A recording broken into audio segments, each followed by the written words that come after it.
오늘은 웨스트민스터 신앙 고백서 22장입니다. 합법적인 서약과 서원을 다루도록 하겠습니다. 강간우사님, 그 녹화 볼륨을 조금 높여주세요. 녹화하는 볼륨을. 자, 합법적 서원, 서약, 이제 이런 내용들이 나오는데요. 이제 서약과 서원은 다르죠. 서약은 하나님 앞에 약속합니까? 예, 이건 서약입니다. 서원은 무엇이죠? 서원은 하나님 앞에서 내가 뜻을 정하고, 그래서 금식하기로 서원합니다. 혹은 하나님 앞에 건축 헌금을 서원합니다. 혹은 일평생 나는 하나님 앞에 이렇게 살기로 약속합니다. 이렇게 개인적으로 하나님 앞에 우리가 약속할 때 이것을 우리는 서원이다라고 하고, 공적인 자리에서 우리가 약속할 때 이것을 우리가 서약이다라고 이렇게 말합니다. 사실 우리가 서약을 참 많이 하거든요. 모든 그 순서에 서약이 들어갑니다. 뭐 우리가 결혼식도 물론 결혼 예배 때도 반드시 신랑 신부가 엄숙하게 약속하죠. 이 결혼의 서약이라는 게 참 중요합니다. 또 여러분 가끔 이제 여러분들이 미국 대통령 취임식을 보면 대통령이 성경책 위에 손을 얹어서 그 앞에서 모든 국민들이 보는 앞에서 서약을 하죠. 이러한 서약, 엄숙하게 이루어지는 이와 같은 서약을 예배의 한 부분으로 보는 것입니다. 우리가 지난 시간에는 예배를 어떻게 드려야 되는가, 공예배에 대한 부분을 살펴봤고, 또 공예배를 드리는 안식일, 그러니까 신약시대의 안식일은 주일이죠. 우리 그리스도인들이 주일을 어떻게 지켜야 하는가에 대한 내용들을 지난 시간 함께 공부했었는데요. 오늘은 예배 시간에 이루어지는 서약, 그리고 우리 하나님 앞에 개인적으로 하는 서원에 대한 내용들을 함께 22장에서 살펴보도록 하겠습니다. 자, 1절 보겠습니다. 합법적 서약은 종교적 예배의 한 부분으로서 정당한 경우에 서약자가 하나님을 엄숙하게 불러 자기가 단언하거나 약속하는 바의 증거자로 세우며 자기가 서약한 바의 진리를 따라 심판하여 주실 것을 청하는 것이다. 자, 1절의 앞부분에 합법적 서약은 종교적 예배의 한 부분이다. 그러니까 이게 우리가 서약을 하는 것이 예배의 한 부분이다라는 것입니다. 그러니까 우리가 하나님 앞에 찬송을 드리고 기도를 하고 또 우리가 예배 시간에 하나님의 말씀을 듣는 것과 똑같이 우리가 약속하는 것, 예, 맹세합니다. 약속합니다. 서약합니까? 예, 서약합니다. 라고 하는 것이 그것이 예배의 한 부분이다라는 겁니다. 신명기 10장 20절에 보면 내 하나님 여호와를 경외하여 그를 섬기며 그에게 의지하고 그의 이름으로 맹세하라. 그러니까 경외하고 섬기고 의지하는 것처럼 맹세하라. 그의 이름으로 맹세하라. 하나님 앞에 뜻을 정하고 하나님 앞에 각오와 결심을 맹세라는 형식으로 하나님 앞에서 약속합니다, 서원합니다, 서약합니다 라고 하는 이런 방식으로 하나님 앞에 맹세하라. 이것이 예배의 한 부분으로 성경에 묘사되고 있습니다. 자, 정당한 경우에 서약자가 하나님을 엄숙하게 불러, 정당한 거짓말, 내가 지금 거짓말하면서 하나님 앞에서 서약을 하는 것은 이건 말이 안 되는 거죠. 내가 정말 아내를 진정으로 사랑하기로 서약합니다. 남편에게 순종하기로 서약합니다. 저는 정말 이제부터는 교회 법을 따라서, 교회 예식을 따라서 정말 봉사하고 충성을 다해 신앙생활하기로 서약합니다 라고 하는 이런 분명한 서약을 할 때, 정당한 내용을 가지고 서약자가 서약할 때 그냥 하는 것이 아니고 하나님을 엄숙하게 불러서 서약하는 것입니다. 하나님을 부른다는 것, 그것은 그만큼 이 약속이 굉장히 엄숙하고 또 이 약속이 정말 거짓이 없는 진실된 약속이며 이 약속을 반드시 지키겠다라는 뜻으로 하나님을 엄숙하게 불러서 서약하는 것입니다. 그래서 자기가 단언하거나 약속하는 바의 증거자로 세우는 것. 하나님 앞에서 약속한다. 이 말은 하나님, 제가 하나님 보셨죠? 저 진짜 그 약속대로 저 지키겠습니다. 내가 지금 이 약속하는 것은 제가 지금 하나님 앞에서 약속하는 것입니다. 하나님 보셨죠? 하나님, 제가 반드시 약속 지키겠습니다. 그렇게 하나님을 불러서 내가 지금 단언하고 혹은 이런 것도 있죠. 저는 맹세코 그러지 않았습니다. 저는 그런 일 하지 않았습니다.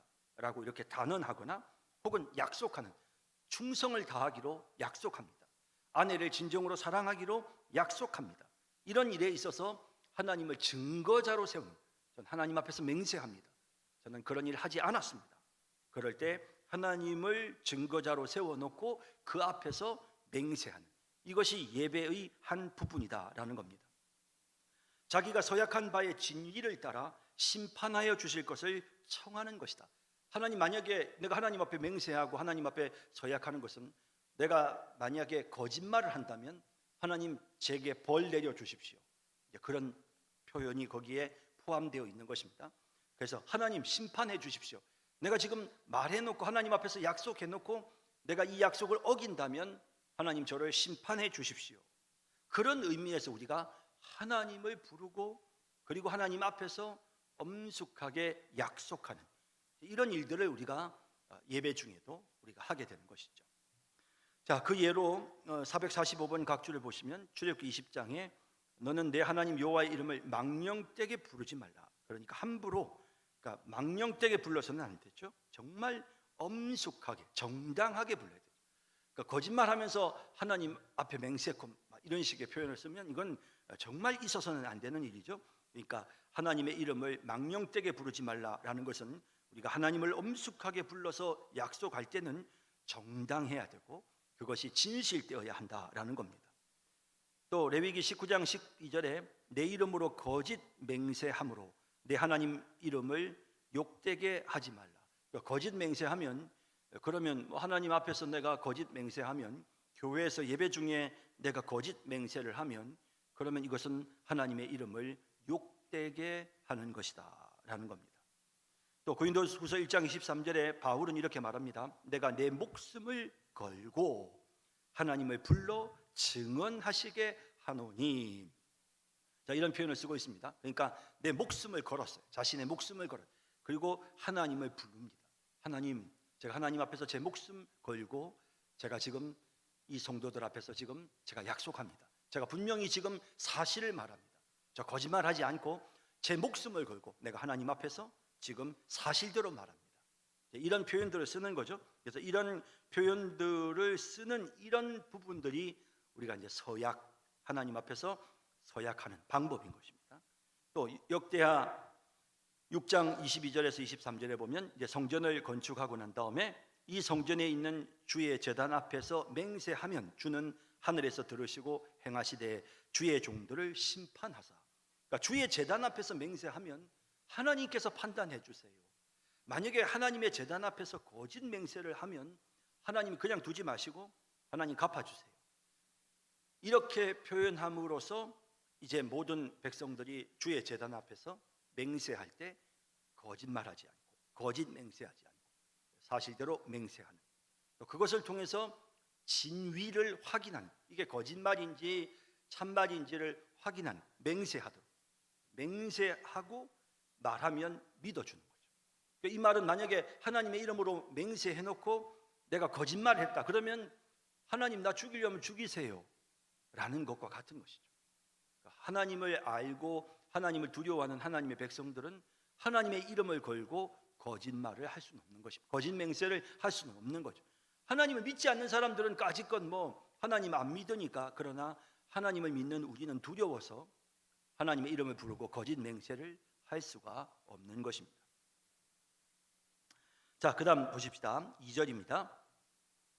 하나님의 이름으로만 서약해야 하며 거룩한 두려움과 경의로서 그분의 이름을 불러야 한다. 그러므로 영화롭고 두려운 그 이름으로 망령되이 경솔하게 서약하거나 무엇을 서약하든 그 이름 외에 어떤 다른 이름으로 서약하는 것은 죄스러우며 가증스럽다. 그러나 중요한 사안이나 특별한 경우에 옛 언약 시대뿐만 아니라 새 언약 시대에도 서약은 하나님의 말씀으로 그 정당성을 보장받는다. 앞에서 말한 그런 경우에 합법적 권위가 부과한 합법적 서약은 행해야 한다. 사실 이제 성경에 보면 맹세하지 말아라, 성경에 그런 말씀 나오거든요. 그런 성경 구절, 예수님도 아무 것으로도 맹세하지 말아라라고 말씀하시는 이런 내용들을 보면 그러면 합법적인 서약, 하나님 앞에서 약속합니까? 하는 이런 합법적인 서약은 그러면 하지 말아야 되는가? 이런 생각이 들죠. 그래서 2절에서는 그 서약이 구약 시대도 가능하지만 신약 시대도 역시 마찬가지로 합법적이다. 얼마든지 예배 안에서 이루어질 수 있는, 하나님 앞에서 이루어지는 예배의 행위다라는 사실을 2절이 설명하고 있습니다.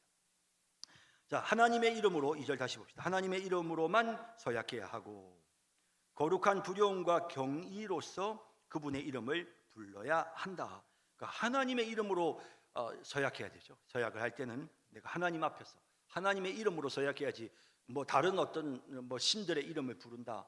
우리가 이 서약을 할 때, 맹세할 때 우리가 누군가의 이름을 부르는 것은, 그것은 내가 그 누군가를 믿고 신뢰하고 의지한다는 사실을 보여주는 거거든요.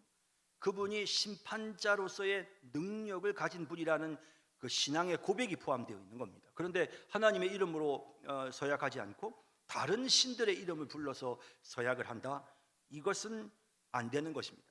그래서 하나님의 이름으로만 우리가 서약할 수 있고, 그리고 하나님의 이름을 부를 때는 어떻습니까? 거룩한 두려움과 경의로서 그분의 이름을 불러야 한다. 혹시라도 내가 하나님의 이름을 불러 서약을 하면서 지키지 못하거나 혹은 내가 거짓말을 하게 되면 그건 내가 하나님 앞에 정말 내 목을 내놓는 것과 같은 그런 엄청난 일이 되는 것이죠. 그래서 하나님의 이름으로 서약하고 그럴 때에 거룩한 두려움과 경의로서 하나님을 경외하는 그런 마음으로 조심스럽게 그분의 이름을 불러서 서약하는 것입니다. 446번 각주 신명기 6장 13절 내 하나님 여호와를 경외하며 그를 섬기며 그의 이름으로 맹세할지니라. 그러니까 맹세할 때 여호와를 경외하면서 그분을 섬기면서 맹세하는 겁니다. 그러니까 하나님을 경외하는 마음이 없으면 맹세할 수 없어요. 하나님을 경외하는 마음, 하나님을 두려워하며 하나님을 섬기는 그런 마음을 가지고 그의 이름을 불러서 맹세하는 것입니다. 자, 그다음 그러므로 영화롭고 두려운 그 이름으로 망령되이 경솔하게 서약하거나 무엇을 서약하든 그 이름 외에 어떤 다른 이름으로 서약하는 것은 죄스러우며 가증스럽다. 자, 이제 여기 나오는 게 뭐냐면 헛된 맹세를 하지 말아라라는 겁니다. 헛맹세를 하지 말아라. 그러니까 경솔하게 서약하는 것, 이거 안 되는 거죠. 망령되이 이 망령되이 하나님의 이름을 망령되이 일컬어서 서약한다는 것은 그건 거짓 맹세하는 것이죠. 그래서 정말 우리가 하나님의 이름으로 서약할 때는 정말 그것에 대해 반드시 그것을 지키겠다는 그런 마음가짐을 가지고 우리가 서약해야 마땅하고, 그리고 하나님의 이름 외에 다른 어떤 이름으로 서약하는 것은 그것은 가증스러운 일입니다. 우리는 해서는 안 되는 일. 앞에서도 언급이 되었지만 다시 한번 말하지만 우리는 하나님의 이름으로만 서약할 수 있습니다. 447번 각주 보시죠. 출애굽기 20장 7절 너는 내 하나님 여호와의 이름을 망령되게 부르지 말라. 그렇죠? 하나님의 이름을 망령되게 부르는 게 뭡니까? 경솔하게 혹은 또 거짓되게 맹세하는 것을 의미합니다. 이건 안 되는 겁니다. 자, 그리고 또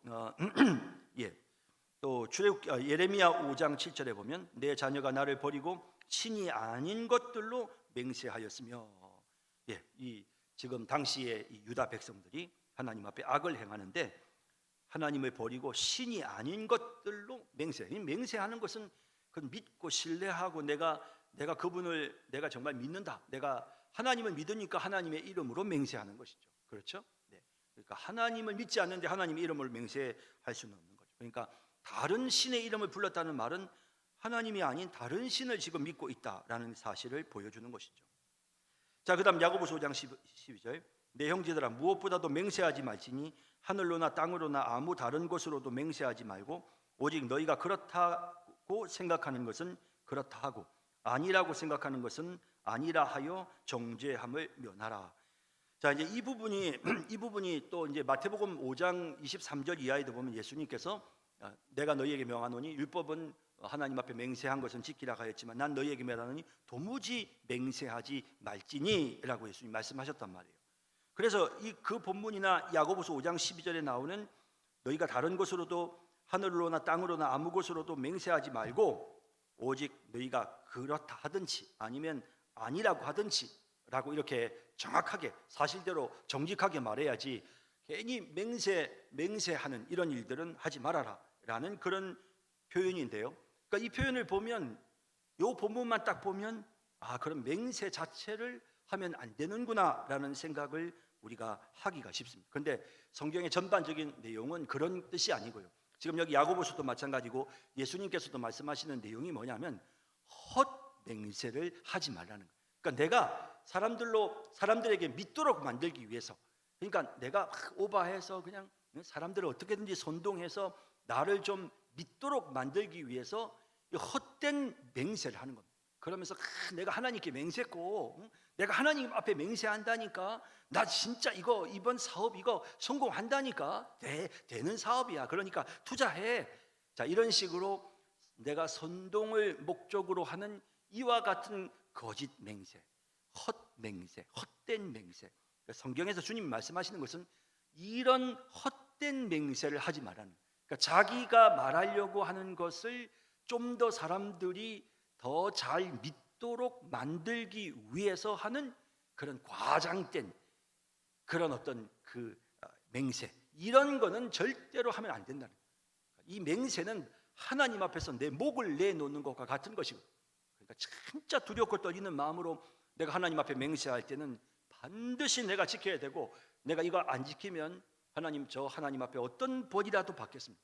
내가 지금 거짓말하면 하나님이 나를 그냥 놔두지 않으실 겁니다 라는 그런 의미란 말이에요. 그래서 지금 여기에서 이런 표현들은 뭐냐면 헛된 맹세나 경솔한 맹세나 자기를 믿도록 만들기 위해서 맹세하는 이런 식의 방법을 쓰지 말라는 거예요. 그래서 이 내용이 맹세 자체를 하지 말라는 것은 아닙니다. 맹세는 하되 헛된 맹세는 하지 말아라. 차라리 그런 헛된 맹세 절대로 하지 말고 그냥 그렇다 아니다 라고 하지, 거기에다 대고 이런 식으로 과장하는 이런 헛된 맹세 하지 말아라 라고 하는 그런 취지에서 말씀하시는 겁니다. 그렇기 때문에 우리가 신약 성경에서도 곳곳에서도 맹세에 대한 부분들이 나타나고 그 이후에도 교회는 성도들을 항상 맹세를 시키는 겁니다. 자, 계속 보십시다. 자, 그다음 그러나 중요한 사안이나 특별한 경우에 옛 언약 시대뿐만 아니라, 그러니까 구약 시대뿐만 아니라 새 언약 시대, 신약 시대에도 서약은 하나님의 말씀으로 그 정당성을 보장받습니다.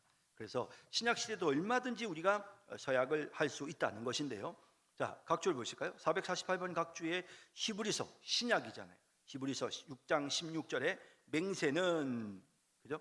사람들은 자기보다 더 큰 자를 가리켜 맹세하나니 맹세는 그들이 다투는 모든 일의 최후 확정이니라. 마지막으로 이걸 분명하게 진위, 거짓말 탐지기 같은 걸로 그걸 탐지를 못하니까 우리는 하나님 앞에서 이와 같은 방법으로 최후의 확정하는 이와 같은 일들을 하게 되는 거죠. 앞서 고린도후서에서 바울이 말했던 것처럼 고린도후서 1장 23절에 내가 내 목숨을 걸고 하나님을 불러 증언하시게 하노니, 이것도 역시 하나님 앞에 지금 자기 목을 내놓고 하나님 앞에 지금 맹세하는 거거든요. 이런 표현들. 또 이사야 65장 16절에 땅에서 맹세하는 자는 진리의 하나님으로 맹세하리니. 그래서 우리가 맹세할 때는 진리 되시는 하나님에게 맹세하는 것입니다. 그래서 내가 어려운 일이 다 사라지고 내 눈앞에서 고통스러운 일이 사라졌을 때 하나님 너무 감사해서 하나님 감사해요, 하나님 감사해요, 저 하나님 앞에서 약속해요 라며 우리가 그런 고난 끝에 하나님 앞에 맹세할 때 이것은 진리의 하나님으로 우리가 맹세하는 것이기 때문에, 그러므로 우리가 이와 같이 우리가 맹세할 수 있는 것입니다. 진리의 하나님을 향하여 주님의 진리의 하나님으로 우리가 맹세하는 것, 이거 우리가 할 수 있는 일이라는 사실을 보여주는 겁니다. 그래서 신약 시대에도 얼마든지 우리가 그렇게 맹세할 수 있습니다. 그다음 앞에서 말한 그런 경우에 합법적 권위가 부과한 합법적 서약은 행해야 한다. 그러니까 합법적인 권위가 부과하는 합법적 서약. 예를 들어서 교회에서 세례식을 거행하기 전에 목사가 세례를 받는 이한테 이제 합법적으로 서약을 받는단 말이에요. 이럴 때에 그 서약은 반드시 예라고 대답하고 행해야 되는 것입니다. 그래서 서약은 이건 합법적인 부분들은 이거는 거절해서는 안 되고 반드시 서약에 대해서 묻는 말에 정직하게 예라고 대답하십시오 하면 예라고 대답을 명확하게 해야 되는 것입니다. 449번 각주에 보시면 만일 어떤 사람이 그 이웃에게 범죄함으로 맹세시킴을 받고 그가 와서 이 성전에 있는 주의 제단 앞에서 맹세하거든. 이렇게 이것은 뭐냐면 제사장이 맹세를 시키는 거죠. 그리고 또 만일 어떤 사람이 이웃에게 범죄했을 때 주의 제단 앞에서 맹세한. 또 느헤미야 13장 25절에도 보면 왕이 그러니까 이제 총독이 말이죠. 총독이었던 느헤미야가 이제 맹세를 시킵니다. 하나님을 가리켜 맹세하라 이렇게 맹세를 시키죠. 권위를 갖고 있는 사람들의 이 맹세를 요구하면 거기에 합법적 서약은 우리가 그대로 따라야 된다는 것이죠. 또 에스라 10장 5절에도 보면 이 말대로 행하기를 에스라가 이제 그들에게 율법사였던 그 에스라가 그들에게 하나님의 말씀을 전하고 서기관 에스라가 이렇게 말했을 때 무리가 다 맹세하는지라 따르는 거예요. 합법적인 권위를 가진 사람이 약속하세요라고 하면 거기에 예라고 맹세하는 것이 그것이 합당하다라는 겁니다. 그래서 그런 요구를 받으면 제가 그걸 꼭 서약을 해야 됩니까? 서약을 해야 합니다. 반드시 서약을 모든 공적인 일을 하기 전에는 서약을 합니다. 예를 들어서 우리가 세례식을 거행할 때 이렇게 제가 묻습니다. 여러분은 이제부터 교회의 관할과 지리에 복종하고 성결과 화평을 이루도록 노력하기로 작정합니까? 라고 물어요. 그러면 엄숙하게 모든 교회 안에서 예라고 분명히 대답함으로써 그건 하나님 앞에서 자신이 어떻게 할 것인지에 대해 약속하는 이런 서약을 반드시 시행해야 되고 이렇게 서약을 했을 때 우리가 교회에서 그분에게 세례를 베푸는 이런 일들을 하게 되는 것이죠. 예를 들어서 목사를 위임할 때 담임 목사가 우리 교회 이제 목사님으로 모셔와서 목사 위임식을 하잖아요. 그 목사 위임식을 할 때 그때도 이제 목사도 성도들 앞에서 위임 받기 전에 이제 담임 목사님으로 이 교회에서 정식으로 이제 이제 취임하기 전에 취임식 같은 대통령이 취임하듯이 담임 목사가 이 교회에 이제 취임하는 위임을 할 때 그때 이제 그 사람한테 그 담임 목사 되실 분한테 묻는 거죠. 하나님의 도와주시는 은혜를 받는 대로 이 교회에 대하여 충심으로 목사의 직무를 다하고 범사에 근신 단정하여 그리스도의 복음 사역에 부합하도록 행하며 목사로 임직하던 때에 승낙한 대로 행하기를 맹세합니까? 라고 묻는 거예요. 그러면 예라고 대답해요. 그래서 이렇게 교회 안에서 목사를 위임할 때 목사에게 묻고 목사가 예라고 대답할 때 그 사람에게 이제 이 교회의 모든 목회를 재반 목회를 그에게 위임하기 전에는 반드시 서약을 받는 거죠. 그렇게 이제 위임식을 할 때 성도들에게도 이제 묻습니다. 목사가 수고할 때 위로하며 여러분을 가르치고 인도하며 신령한 덕을 세우기 위하여 진력할 때에 도와주기로 작정합니까? 예. 성도들에게 서약을 받죠. 여러분은 제가 본교회 목사로 재직 중에 한결같이 약속한 그 생활비를 어김없이 지급하며 이런 것도 사실은 서약의 내용입니다. 그러니까 목사님 생활비는 어김없이 지급하기로 서약합니까? 예. 라는 이런 부분, 이런 것들도 사실은 당연히 이게 교회 전통으로 서약에 들어가는 겁니다. 얼마 전에 우리가 결혼식 같은 경우는 더 말할 것도 없죠. 신랑 아무개 군은 신부 아무개 양을 아내로 맞아 오늘부터 한평생 길이 사랑하며 기쁠 때나 슬플 때나 강건하거나 병들거나 부유하거나 가난하게 되는 모든 경우에 존중히 여기며 도와주고 부부의 신의와 순결을 굳게 지키기로 하나님 앞과 여러 증인들 앞에서 서약합니까? 예. 라고. 이건 반드시 해야 됩니다.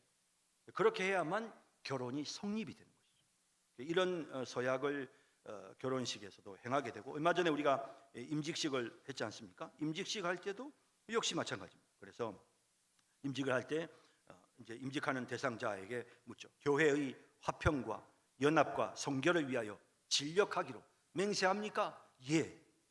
화평을 위해서 정말 최선을 다해 노력하기로 맹세해놓고 교회를 자꾸 분란을 일으키면 이거는 맹세를 깨는 것이죠. 이건 처벌받아야 돼요. 반드시 교회에서 이건 크게 중한 벌을 받아야 되는 것입니다. 또 교인들에게 이렇게 약속받죠. 성산교회 회원들이여, 아무개 씨를 본교회 장로로, 집사로, 권사로 받고 성경과 교회 정치에 가르친 바를 따라서 주 안에서 존경하며 위로하고 복종하기로 맹세합니까? 협조하기로 맹세합니까? 권사나 집사에게는 협조하기로 맹세합니까? 라고 하고, 장로에 대해서는 복종하기로 맹세합니까? 라고 이렇게 묻는 거죠. 이렇게 물었을 때 여러분들이 예 라고 대답합니다. 이게 이제 서약인 것이죠. 그래서 이것이 예배의 한 중요한 부분이고, 이런 서약을 통해서 그 다음에 직분이 주어지고 또 그 교회 안에서 직분자를 세우는 이런 일들이 일어나고 세례가 이루어지고 또 결혼식이 이제 정당하게 이루어지게 되는 것이죠.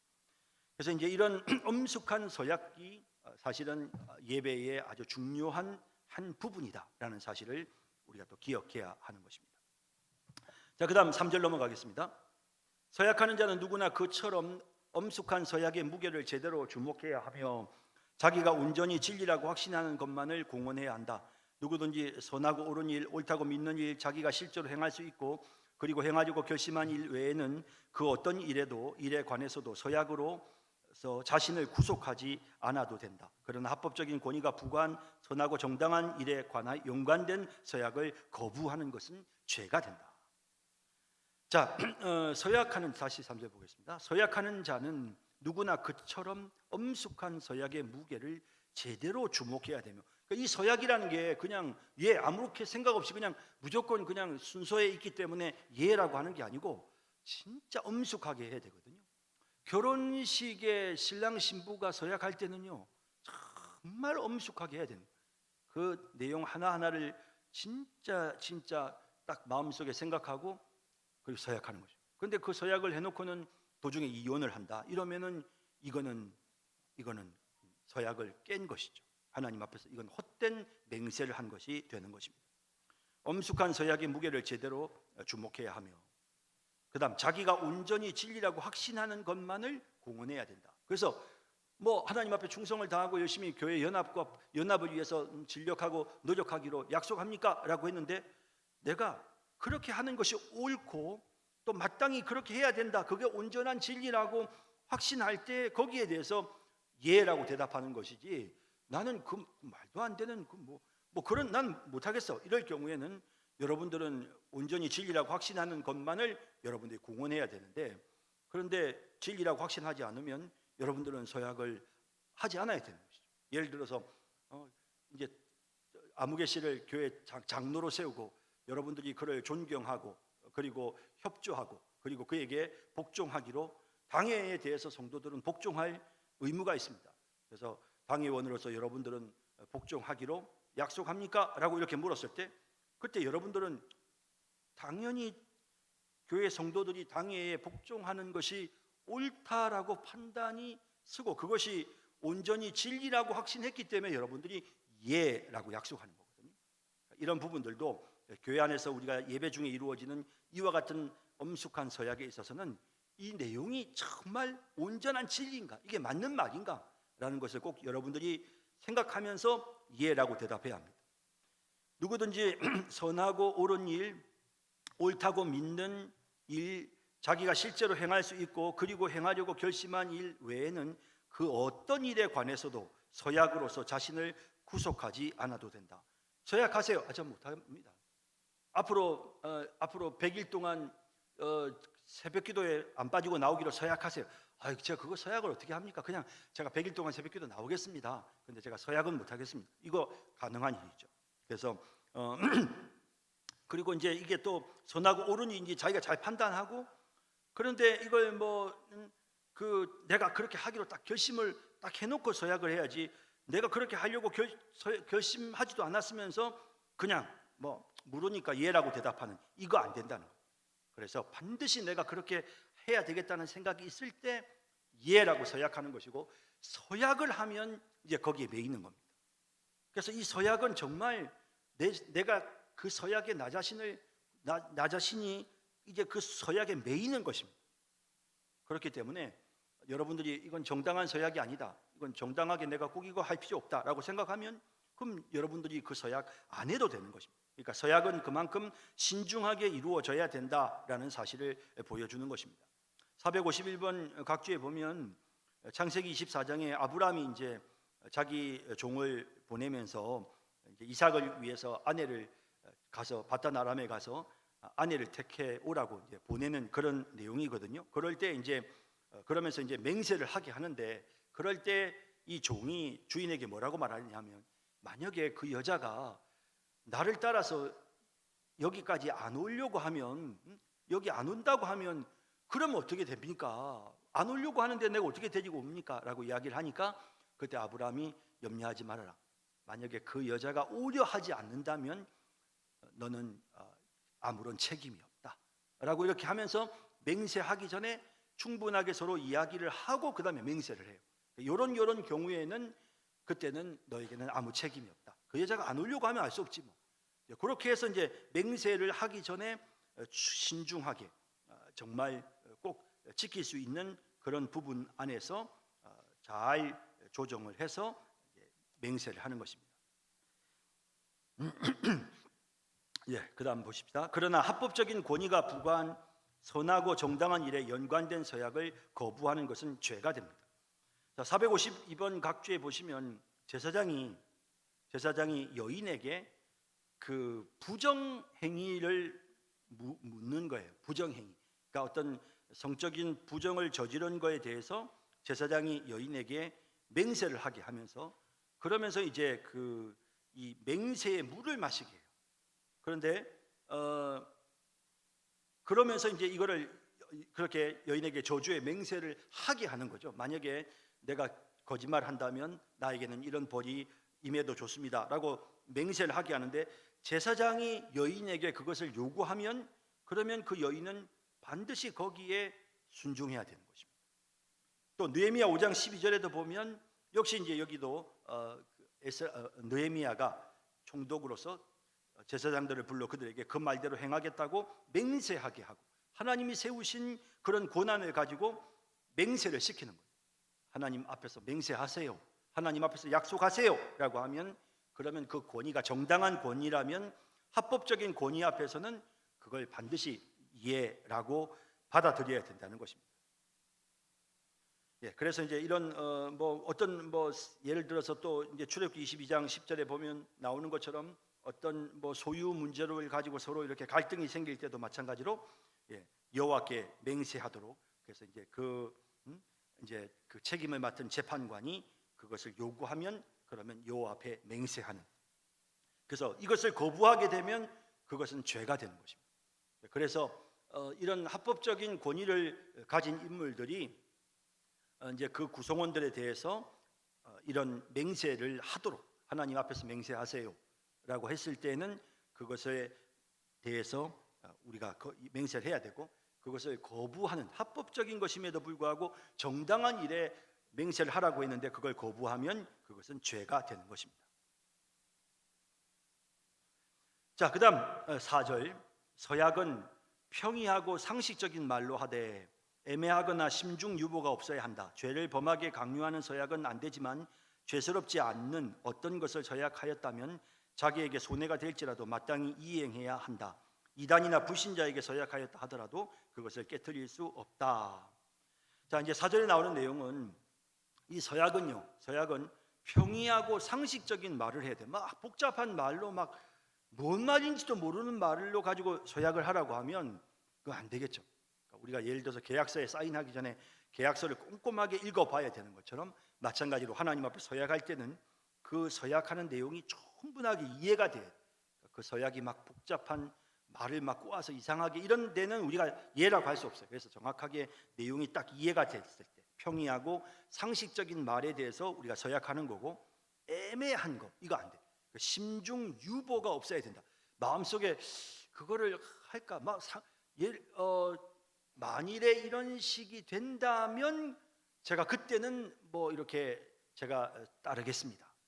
이게 되지 않으면 저는 못 따르겠. 이런 식의 부분들은 이거는 이제 심중 유보가 앞으로 어떻게 될지 아직 확정이 안 되는 이런 것은 이건 서약이 아니에요. 서약이라고 하는 것은 명확하게 하겠습니다, 하지 않겠습니다를 정확하게 아주 분명하게 하는 그런 서약이어야지 애매한 그런 서약이 되어서는 안 됩니다. 453번 각주에 진실과 정의와 공의로 여호와의 삶을 두고 맹세하라.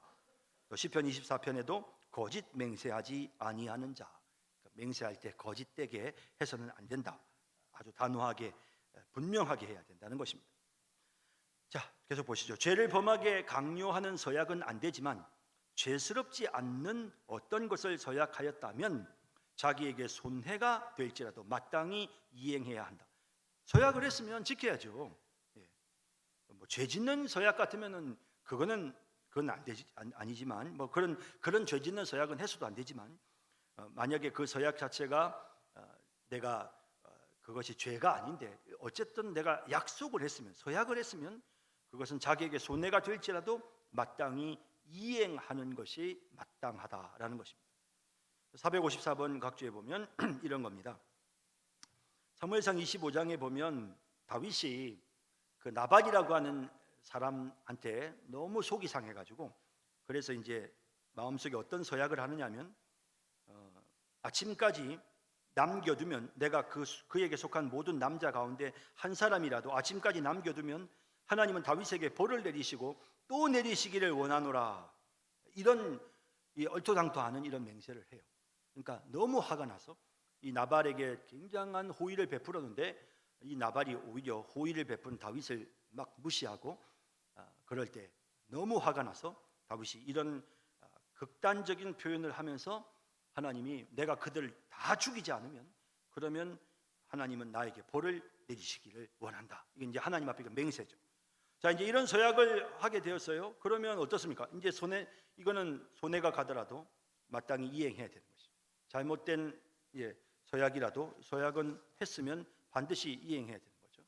어떻게 될까요? 자, 그다음 페이지 보시면 사무엘상 25장 32절에서 34절에 보면 그때 이제 아비가일 그 나발의 부인이었던 아비가일이 먹을 것을 잔뜩 챙기고 와가지고는 그리고는 다윗에게 이제 사실은 다윗이 화가 났던 것은 호의를 베풀었는데 호의에 대해서 그 호의를 갚지 않고 오히려 악으로 갚으려고 했기 때문에 화가 난 거고요. 근데 이 아비가일이 와서 호의를 베풀어 준 거에 대해서 너무나도 감사하면서 이제 본인은 아니었지만 부인이 와서 이제 그 감사를 표현하죠. 표현했기 때문에 그래서 이 호의를 베푼 것을 알고 표현했기 때문에 그래서 다윗이 이제 거기에 대해 더 이상 그 맹세를 지키지 않아도 되는 그런 어떤 상황이 된 겁니다. 그러니까 내가 그 사람에게 선을 행했는데 그가 나에게 악으로 갚았다. 그래서 내가 이제 반드시 그 사람들을 내가 벌하리라 라고 그렇게 약속을 했어요. 서원을 했어요. 그런데 아비가일이 와서 내가 다윗이 선을 행한 것에 대해 아비가일이 선으로 답례를 했기 때문에 그래서 답례를 받았기 때문에 다윗은 더 이상 그 사람들을 벌할 이유가 없는 거죠. 그렇게 해서 벌하지 않고 넘어가게 돼요. 그래서 이런 부분들도 보면 이런 부분에서도 나타나는 게 뭐냐면 말한 것은 반드시 하나님 앞에서 맹세하고 말한 것은 반드시 지켜야 된다라는 사실을 보여주는 겁니다. 시편 15편 4절에도 그의 마음에 소원한 것은 해로울지라도 변하지 아니하며 반드시 하나님 앞에서 우리가 내뱉은 소원은 약속한 것은 해로울지라도 지켜야 된다 하는 사실을 보여줍니다. 자, 그다음 이단이나 불신자에게 서약하였다 하더라도 그것을 깨뜨릴 수 없다. 이런 경우도 있죠. 이단, 불신자, 하나님을 모르는 다른 사람들에게 우리가 약속을 했을 경우에 지킬 필요 없지 꼭 지켜야 되나? 아니요, 지켜야 됩니다. 그래서 그걸 보여주는데요. 자, 그 예를 한번 볼까요? 455번 각주에 보면 거기에 지금 이스라엘 왕이 유다의 왕이 바벨론 왕이 그를 왕으로 세웠거늘 그가 맹세를 저버리고 언약을 배반하였은지 그 왕이 거주하는 곳 바벨론에서 왕과 함께 있다가 죽을 것이라. 그러니까 바벨론 왕에게 맹세한 것인데 그가 지키지 않으므로 결국에는 벌을 받는 거죠. 그 내용을 뭐라고 표현하냐, 그 다음에 바로 이어지는 본문에 에스겔서 17장 18절 19절에 보면 그가 이미 손을 내밀어 언약하였거늘 맹세를 업신여겨 언약을 배반하고 이 모든 일을 행하였으니 피하지 못하리라 하면서 하나님께서 말씀하시기를 그가 내 맹세를 업신여기고 내 언약을 배반하였은즉 내가 그 죄를 그 머리에 돌릴 것이다. 그러니까 사실은 이 왕이, 유다의 왕이 바벨론 왕 앞에서 서약을 했단 말이에요. 그러나 하나님, 바벨론 왕 앞에서 서약을 했지만 그가 하나님을 믿고 신뢰하는 사람으로서 그가 입술을 열어서 서약을 한 거기 때문에 만약 그가 그 서약을 지키지 않으면 그것은 하나님에 대해 약속을 어긴 것이 된다라고 그렇게 여기서 말씀하고 있는 겁니다.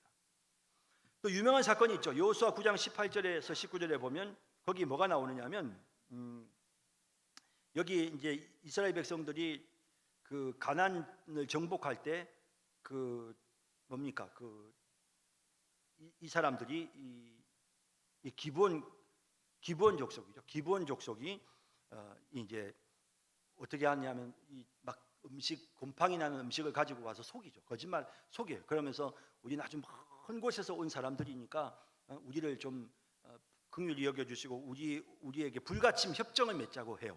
그래서 이 이스라엘 백성들이 하나님 앞에 묻지 않고 그 기본 사람들에게 속아가지고 서약을 해요. 그 사람들에게 불가침, 그들을 침략하지 않겠고 그들을 해하지 않겠다는 그 서약을 한단 말이에요. 그 서약 지켜야 될까요? 지키지 말아야 될까요? 거짓말에 속아서 서약했는데, 그런데 반드시 그 서약은 지켜야 되는 거죠. 그리고 나중에 이제 그 서약을 누가 깨느냐 하면 사울이 그 서약을 깨요. 그래서 기본 사람들을 해하거든요. 그래서 그 결과로 사무엘하 21장 1절에 보면 결국에는 하나님께서 다윗 시대에 3년 동안 기근을 내리시는, 왜냐하면 그 약속을 어겼기 때문에. 그래서 하나님 앞에서 그 사람들에게 속아서 한 거지만 어쨌든 서원을 했단 말이에요. 불가침. 그런데 그들을 침략했기 때문에 결과 거기에 대해서 하나님께로부터 벌을 받는 이런 모습을 보게 되는 것입니다. 자, 그래서 이단이나 불신자에게 서약했다 하더라도 서약한 것은 우리는 반드시 그것을 지켜야 된다 하는 사실을 보여줍니다. 자, 그다음 5절 넘어갑니다. 서원은 약속을 수반하는 서약과 같은 성질을 지니며, 서원이라는 것은 앞서 제가 말씀드렸죠. 서약은 하나님 앞에서 모든 성도들 앞에서 우리가 공적으로 하는 약속이라면 서원은 개인적으로 내가 하나님 앞에 뜻을 정하는 것입니다. 뭐 나시긴의 서원 뭐 이런 거 있지 않습니까? 뭐 내가 하나님 앞에 건축 헌금을 작정한다, 이런 것도 다 서원이 되겠죠. 내가 뭐 새벽 기도를 작정한다, 혹은 뭐 내가 하나님 앞에 감사 헌금을 뭐 내가 얼마 동안 드리기로 내가 뭐 1천 번제 헌금을 작정한다, 뭐 예를 들면 이런 식의 어떤 이런 거 약속, 서원 이런 거죠. 하나님, 우리 아들이 이제 앞으로 목사가 되도록, 하나님 정말 훌륭한 주의 종이 되도록 그렇게 키우겠습니다 하는 뭐 이런 것들은 다 서원입니다. 서원은 약속을 수반하는 서약과 같은 성질을 지니며 동일한 종교적 신중함으로 서원해야 하고 동일한 신실성으로 이행해야 한다. 서약과 똑같이 공적인 자리에서 하나님 앞에 서약하는 것처럼 서원도 하나님 앞에 그 말을 뱉어냈으면 반드시 그 서원도 지켜야 된다라는 겁니다. 456번 각주에 보시면 이사야 19장 21절에 여호와께 서원하고 그대로 행하리라. 또 전도서 5장 4절에서 6절 내가 하나님께 서원하였거든 갚기를 더디게 하지 말라.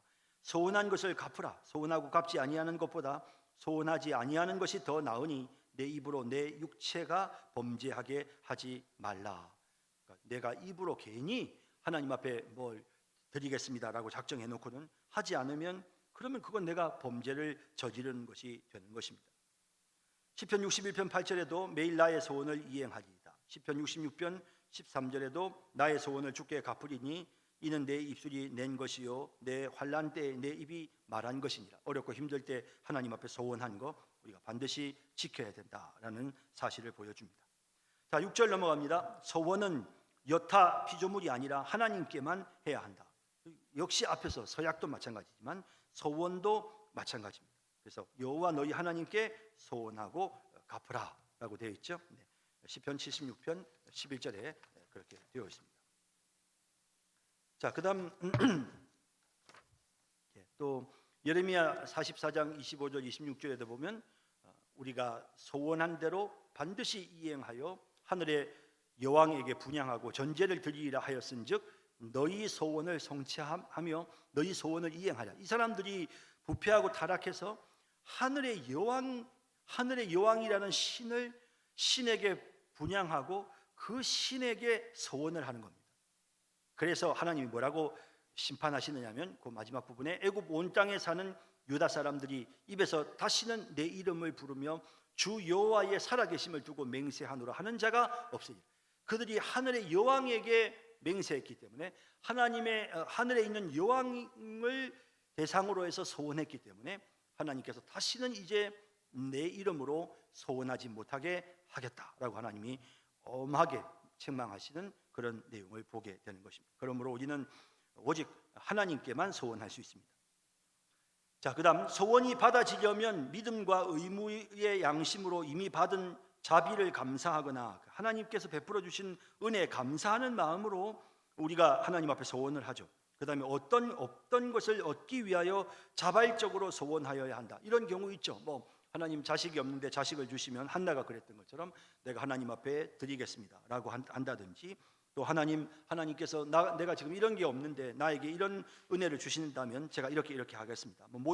야곱도 그런 걸 기도를 했죠. 이런 것들 이로써 우리는 우리가 이행하여야 하는 의무들과 여타 다른 일들이 소원에 합당하게 이바지한다면 그리고 이바지하는 동안에 우리는 그러한 의무들과 일들에 우리 자신을 더 엄중하게 얽매여야 한다. 그러니까 우리가 하나님 앞에 소원한 내용이 이것이 마땅히 하나님 앞에서 해야 될 그런 내용들과 서로 상충되면 안 되죠. 그러니까 마땅히 하나님 앞에 해야 될 일들을 하면서 그죠? 또 내가 마땅히 해야 될 의무들을 더 잘 이행할 수 있는 그런 소원이겠죠. 그런 소원을 하나님 앞에 했다면 우리는 더 엄중하게 하나님 앞에서 그 소원한 바를 지키려고 노력하고 애를 써야 된다라는 겁니다. 자, 458번 각주 다시 볼까요? 네, 거기 보시면 신명기 23장에 여호와께 소원하거든 갚기를 더디게 하지 말라. 더디면 그것이 내게 죄가 될 것이다. 내 입으로 말한 것은 그대로 실행하도록 유의하라. 시편 50편 14절에 감사하는 마음으로 지존하신 이에게 내 소원을 갚으라. 또 창세기 28장에 이제 야곱이 이렇게 기도하죠. 야곱이 소원하여 이르되 하나님이 나와 함께 계셔서 내가 가는 이 길에서 나를 지켜주시고 먹을 떡과 입을 옷을 주시어 내가 평안히 아버지 집으로 돌아가게 하시오면 이건 없는 것을 있도록 해주시기를 원하면서 하나님 앞에 하는 그런 소원입니다. 이런 것도 가능하죠. 또 사무엘상 1장 11절에 한나가 주의 여종에게 아들을 주시면 내가 그의 평생에 그를 여호와께 드리고 삭도를 그의 머리에 대지 아니하겠나이다 라는 이런 부분들. 시편 66편에 나의 소원을 주께 갚으리니, 시편 132편 야곱의 전능자에게 소원하기를 내가 내 장막집에 가지 아니하며 내 침상에 오르지 아니하고 내 눈으로 잠들게 하지 아니하며 내 눈꺼풀로 졸게 하지 아니하기를.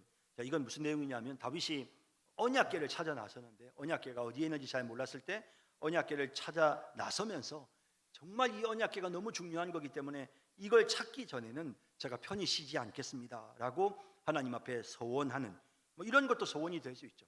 하나님, 제가 정말 어떤 목적한 바를 이루기 전까지는 제가 이렇게 하겠습니다. 이렇게 하겠습니다. 얼마든지 하나님 앞에 우리가 이런 소원을 할 수 있는 것입니다. 자, 이렇게 이제 그 소원을 했다면, 이런 소원을 했다면 우리는 정말 엄중하게 우리가 그런 소원을 잘 지킬 수 있도록 그렇게 애를 쓰고 노력해야 된다라는 내용입니다.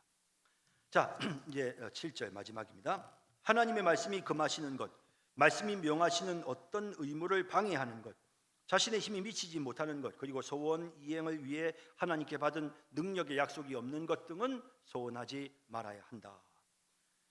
하나님의 말씀이 금하는 걸 소원하면 안 되겠죠. 하나님이 금하시는 거, 또 말씀이 명하시는 어떤 의무를 방해하는 것, 이것도 우리는 소원하면 안 됩니다. 어떤 하나님의 말씀에 명하는 어떤 의무를 방해하는 것, 예를 들어서 하나님께서 내 부모를 공경하라, 혹은 또 내 자녀들을, 내 가정을 돌보지 않으면 안 된다. 하나님께서 자녀들을 사랑하고 또 그랬는데, 내가 이런 하나님께서 우리에게 맡겨주신 이런 기본적인 의무를 방해하는, 그래서 그냥 나는 뭐 하나님 앞에, 저는 이제 집에 안 들어가고 난 예배당에서 맨날 먹고 자고 예배당에서만 살겠습니다, 이러면 이건 내 가정을 돌보라고 하는 하나님의 명령에 이건 의무를 방해하는 거죠. 이런 것은 소원해서는 안 되는 거죠.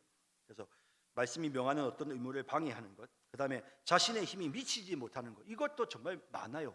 내가 그냥 덮어놓고 그냥 믿음으로 하나님 앞에 저 헌금할게요 라고 하면서 너무 큰 금액을 작정을 하는, 자신의 힘이 미치지 못하는, 심지어는 막 빚을 내 가지고 작정을 하고 헌금을 하고, 이런 부분들도 사실은 그 중심과 열정은 충분히 우리가 이해가 되지만 이것은 합당하지 않습니다. 자신의 힘이 미치지 못하는 것에 대해서는 하나님께서 절대로 우리에게 그것을 강요하지 않으신단 말이에요. 그래서 자신의 힘이 미치는 부분에 대해 우리가 하나님 앞에 작정할 수 있습니다. 그리고 소원 이행을 위해 하나님께 받은 능력의 약속이 없는 것 등은 소원하지 말아야 한다. 그러니까 하나님이 분명히 우리에게 어떤 그 소원을 지킬 수 있는 어떤 그런 여건이나 그런 어떤 하나님께서 그런 필요한 자원들을 우리에게 주신단 말이에요. 그럴 때에는 우리가 그걸 믿음으로 우리가 소원을 하지만, 그런 것 없이 그냥 덮어놓고 아무거나 소원하는 것은 옳지 않다라는 겁니다. 자, 459번 각주 볼까요? 자, 여기 보시면 이제 잘못된 소원이죠. 사도행전 23장 14절에 대제사장과 장로들에게 가서 말하되 우리가 바울을 죽이기 전에는 아무것도 먹지 않기로 굳게 맹세하였으니, 이 잘못된 소원, 이런 것은 안 된다는 거예요. 뭐 마가복음 6장 26절에 자기가 맹세한 것과 그 앉은 자들로 인하여 그를 거절할 수 없는지라. 이건 뭐냐면 그 헤롯의 그 딸이 춤추고 막 그래서 모든 것 다 줄게라고 맹세했기 때문에 세례요한의 목을 달라고 할 때 거절하지 못하는 이런 것도 정말 잘못된 맹세죠. 이런 잘못된 맹세하면 안 된다는 겁니다. 민수기 30장 5절에 보면 이제 이걸 좀 여러분들이 좀 주목해 보시면 좋겠어요. 30장 5절과 6절, 8절에 나오는 내용이 뭐냐면 이제 이런 겁니다. 가정에서 자녀가 뭔가를 맹세를 했어요. 소원을 했어요. 뭐 그게 무슨 소원이든지 간에, 뭐 예를 들면 뭐 저는 뭐 평생 결혼을 하지 않고 뭐 혼자서 뭐 하나님 제가 기도원에 들어가서 뭐 평생 동안 저 하나님만 섬길게요 뭐 하든지, 뭐 아니면 뭐 저 하나님 앞에 저 뭐 건축 원금을 제가 얼마 할게요 뭐 이런 기타 등등의 어떤 그런 소원을 자녀가 했을 때, 그 자녀가 한 소원에 대해서 그 소원이 하나님 앞에서 성립되느냐 안 되느냐를 결정하는 게 아버지의 몫입니다. 아버지가, 가장인 아버지가 거기에 대해서 안 돼, 너 그런 소원하면 안 돼 라고 하면 딸이 소원했다 하더라도, 아들이 소원했다 하더라도 그 소원은 없어지는 거예요. 예를 들어서 아내가 가정에 이제 가장이 남편이니까 아내가 무슨 소원을 했는데 남편이 거기에 동의하지 않으면 아내의 소원이 없어지는 거예요. 이런 것들을 통해서 하나님께서 어떤 중요한 결정이 가족 공동체 안에서 서로 논의를 통해서 함께 협력하여 이루어지게끔 하나님이 그렇게 하시는 거죠. 그래서 이런 좀 얼토당토 않은 그런 현실적이지 않은 이런 소원들은 합당하지 않다라는 사실을 분명하게 또 이야기를 해야 되겠습니다.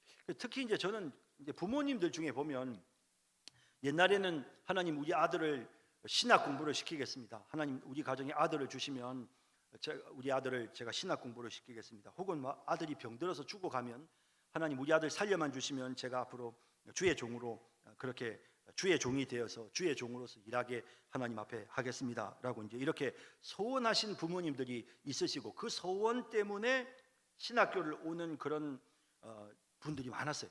진짜 그런 분들이 굉장히 많았거든요. 그런데 이제 좀 우리가 좀 생각해야 될 부분이 있어요. 왜냐하면 저는 이제 이런 생각을 해요. 사실 지금은 목사님들이 목회를 할 교회가 없어요. 목사님들도 많고 선교사님들도 많은데 나가서 선교할 수 있는 선교지도 없고 목사님들이 목회할 수 있는 교회도 없어요. 근데 부모가 그냥 덮어놓고 그냥 하나님 앞에 주의 종을 삼겠다라고 소원을 했기 때문에 본인의 의사와는 전혀 상관없이 신학교에 와서 신학 공부를 해야 돼요. 그리고 나서 만약에 자기가 목사가 안 되면 계속해서 하나님 앞에 죄 짓는 것 같고, 그러다 보니까 뭔 어려운 일만 생기면 하나님 앞에 죄를 지어서 벌 받는 것 같은 이런 생각이 자꾸만 드는 거예요. 그런 분들이 참 많으세요. 그래서 상담을 요청해 오는 분들도 많으세요. 그런 부분들에 대해서. 저는 그런 분들이 있으시면 그렇게 이야기해요. 주의 종이 된다는 게 꼭 목사가 되는 것만은 아니다. 지금은 목사님들이 너무 숫자도 많고 목사님들이 목회할 자기도 없고, 지금 그런 상황에서 꼭 목사를 해야만 그게 주의 종이 되는 건가?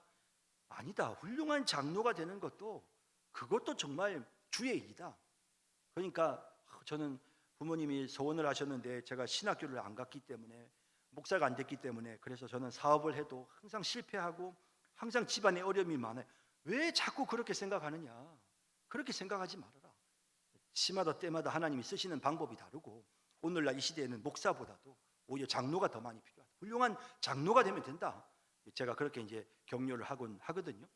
그래서 이런 부분들도 조금 우리가 이제 조금 이런 소원이나 이런 부분들도 조금 그런 시대적인 상황이나 이런 것들을 우리가 좀 잘 좀 감안을 좀 해야 되겠다라는 생각이 듭니다. 자, 그다음 이제 요거 마지막 부분인데요. 이 점에서 로마 교회 수도원의 평생 독신 생활 맹세, 청빈과 순명 소원은 보다 높은 완전의 단계와는 무관하기 때문에 신자로서는 빠질 필요가 없는 미신이고 죄스러운 올무일 뿐이다. 자, 이제 이거는 우리하고는 좀 상관이 없는데요. 천주교에서는 독신 생활을 맹세해요. 자, 그래서 수녀가 되거나 신부가 되면 그러면 독신 생활을 맹세해야 돼요. 근데 왜 독신을 꼭 해야 되느냐 말이에요. 꼭 독신을 해야 되는 이유가 있나?